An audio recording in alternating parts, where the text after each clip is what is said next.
Pressionado por Arthur Lira, que ameaça criar problemas para aprovar a PEC da transição, a imensa maioria de parlamentares do PT e dos partidos de esquerda votou favoravelmente a novas regras para as emendas do relator, o chamado orçamento secreto. Essas novas regras tornam o orçamento secreto mais transparente e mais proporcional, mas garante a sua continuidade. Qual é a avaliação de vocês a respeito desse voto? Dessa vez começa o Igor. Haroldo, acho que a gente precisa considerar que a correlação de forças no Congresso Nacional é bastante desfavorável para as forças progressistas. Então, eles têm uma maioria ampla de setores da extrema-direita, da direita, que inclusive se expressam na própria arco de forças que o Arthur Lira construiu para sua reeleição. Então, me parece que não havia condições, de fato, de enfrentar e derrotar o orçamento secreto, até porque eles transformaram esse debate numa causa da autonomia do legislativo, né? Então, eles jogaram bem nesse sentido, tentando isolar o judiciário para negociar com o executivo. Eu acho que o Lula e o PT têm uma prioridade, que é aprovar a PEC da transição para garantir os recursos do primeiro ano do governo. No fundo, é garantir as margens e condições do Lula governar no começo do seu novo governo. E eu acho que a decisão de apoiar essa medida para dar maior transparência, orçamento secreto, adequar ele, eu acho que está ligada a essa questão anterior.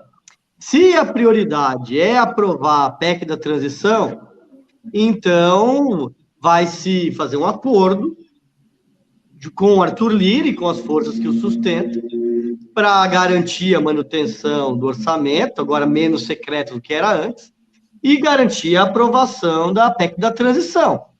O que eu acho é que tanto o PT como o conjunto das forças de esquerda deveriam deixar claro isso. Olha, nós temos uma posição contrária a esse tipo de artifício, porque ele vai contra o pacto federativo e as atribuições do executivo passam para o legislativo. Nós somos contra, mas a nossa prioridade é aprovar a PEC do Bolsa Família, que garante recursos para cumprir as promessas de campanha. Então, eu acho que o tipo de governabilidade ela tem que ter uma transparência, para que a sociedade possa participar, possa opinar e saiba que se houve algum tipo de acordo, quais eram as posições das partes e quais eram as posições das forças progressistas. Então, acho que isso falta para que a sociedade possa se apropriar, possa debater e possa participar. Quando a política vai para os acordos de gabinete, a situação é sempre ruim para as forças populares, porque isso impede que a sociedade se posicione. E eu acho que, nesse caso, tinha que ter tido um debate mais aberto com a sociedade para colocar o que estava em jogo nessa posição do PT. Genuíno. Olha, eu já tive a oportunidade de opinar nesse nosso programa sobre os termos da negociação com o Arthur Lira.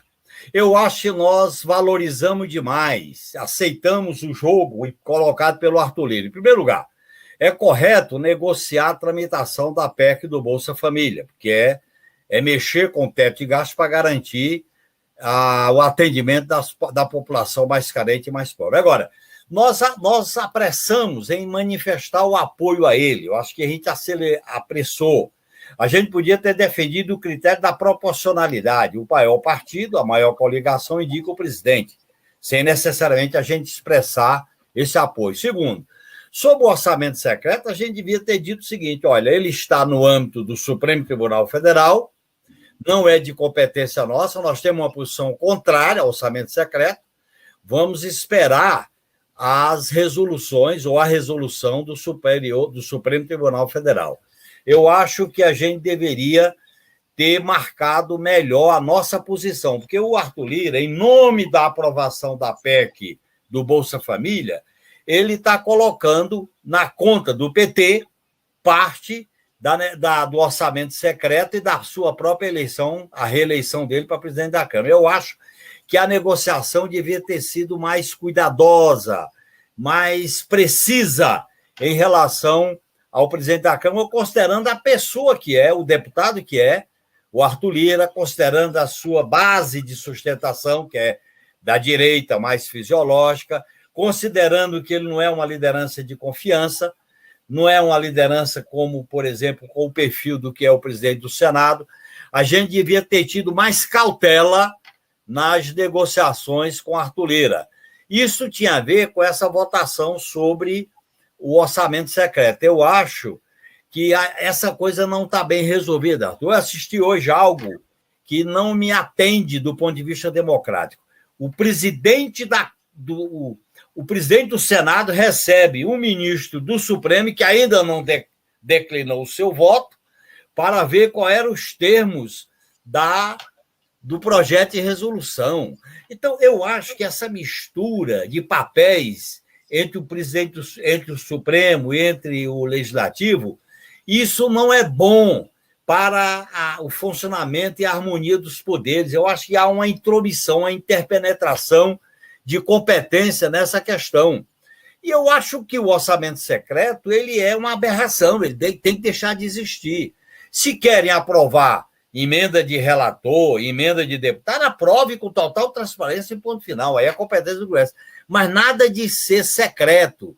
Ficar discutindo mecanismo de diminuir a derrota, eu acho que não é o melhor caminho nesse momento, porque nós temos que aprovar a PEC do Bolsa Família, mas nós temos que aprovar outros itens.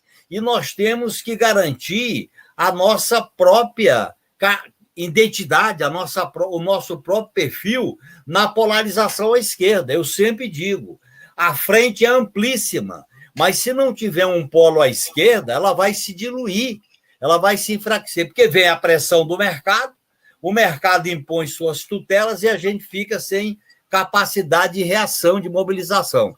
Eu acho que nesse ponto aí a direção do partido deveria ter sido mais contundente, mais firme. As lideranças nossas na Câmara também devia ter sido mais contundente. E eu acho que estão colocando tudo na mão do Lula como se tudo dependesse dele como uma instância última.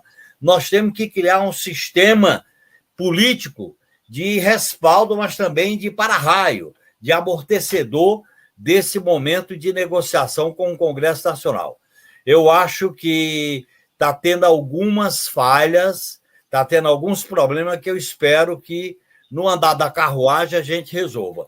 E eu acho que a questão central, Haroldo, é a gente ter uma plataforma de mudanças estruturais, organizar um polo à esquerda dentro do governo, que é um governo de frente ampla, e aí fazer aquilo que é a dialética. Você faz negociação pontual, mas, ao mesmo tempo, você tem um núcleo estratégico, uma espinha dorsal, para pressionar e para cobrar.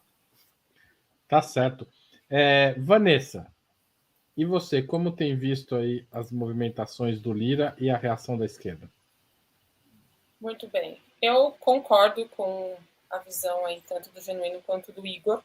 Acho muito importante frisar esse ponto que o Igor falou a respeito de comunicar com as pessoas. Assim, não dá mais, gente, depois de tudo que nós vivemos, para achar que esse tipo de acordo, que esse tipo de ação, ele pode ser feito e que tudo vai ficar por isso mesmo, entende?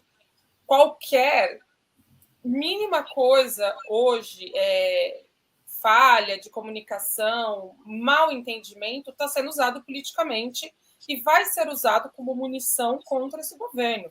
É um governo, como o Genuíno colocou perfeitamente, de uma frente amplíssima que tem muita fragilidade no interior, muitas contradições no seu interior. São, acho que, 12 partidos aí, 12 forças dentro dessa composição do governo Lula.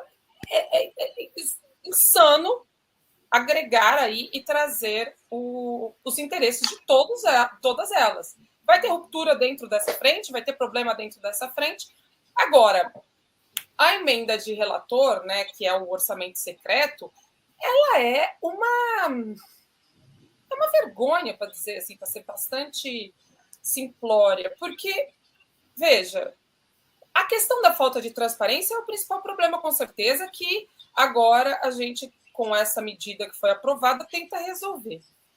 Mas a gente tem uma questão que, ainda que o PT não votasse contra, essa PEC, ainda que o PT votasse contra, a chance dela ter que ser aprovada por uma negociação política é muito grande, porque, neste momento, o interesse maior do PT, do Lula e de todos os ministros é, de fato, a PEC do Bolsa Família. É fazer esse reajuste da PEC do teto. Então, o Lira está cobrando um preço alto. Está cobrando um preço muito alto. Daria para fazer como o Genuíno está propondo, para não adiantar o apoio à Lira para a reeleição na Câmara? Eu não sei se daria, né? Porque o Lira, alguém colocou aqui no chat, o Lira vale tanto quanto uma nota de R$3. O Lira é o típico político do tal do toma lá da cá, né? É a pessoa que faz os acordos. Voltando ao tema da PEC, dessa emenda de relator, a falta de transparência gerou aí um dos maiores escândalos de corrupção, seguramente, da história da República. Um levantamento que a ONG Transparência Brasil, um levantamento que eles fizeram, aponta que entre 2020 e 2021, a maior parte dos recursos do Fundo Nacional de Educação foi destinada por PEC, por emenda do relator. E a gente não sabe para onde foi esse dinheiro, qual era o critério, se tinha aí como é que chama? Que você precisa aprovar o orçamento, fazer aí as licitações. Então, tudo é macabro. A gente teve a história da cidade onde arrancaram o dente de todos os moradores e mais alguns pelo dinheiro que foi gasto. Então, isso é uma excrescência completa. E aí a gente tem, paralelo a isso, o julgamento que o STF está fazendo. É outro problema, porque a gente vendo o voto tá 5-4, a gente vendo o voto, por exemplo, do Alexandre de Moraes, entre outros que votaram dizendo que não é inconstitucional, a questão é uma simbiose do que é o dever da justiça e o que é o dever do legislativo, que é muito grande. Então, o que eles estão dizendo? Veja, é uma questão que quem tem que definir se vai existir essa PEC, se vai existir essa emenda, é o Congresso. E aí o Supremo lava as mãos e diz, não, esse é um problema do Congresso.